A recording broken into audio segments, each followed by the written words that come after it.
chabvotoka manje ine uprising erupted aiwa kusakubva uko aiwa panguva ino hazvina kumira zvakanaka. Tinyazokuona kuti vanhu chokotevu chacho vari kuchiziva.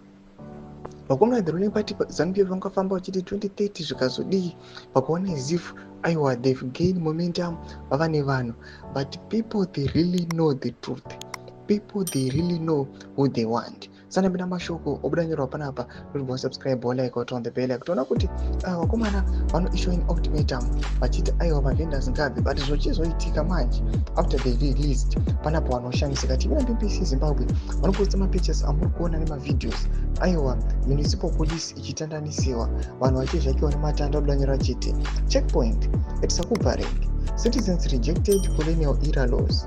In a country where unemployment rate is 90%, the government order vendors and unregistered Mushikashika combis to leave the streets in all cities.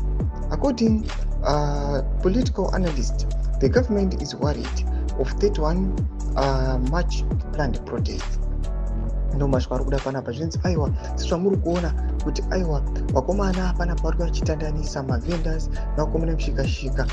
There is this other video ranatoona aiwa vakomana vakaita kubatirwa nevakadzi vachirwa nematanda. Zvinozoratidza kuti people they are rejecting the colonial era laws.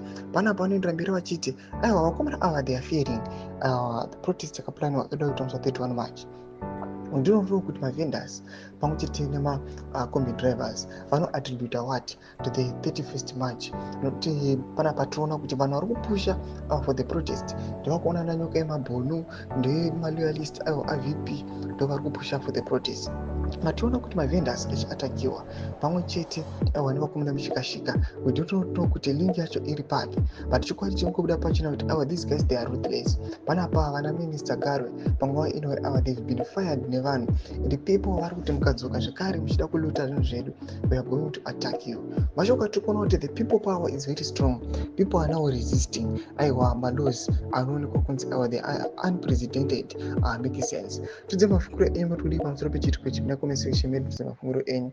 So subscribe or like, turn on the bell icon.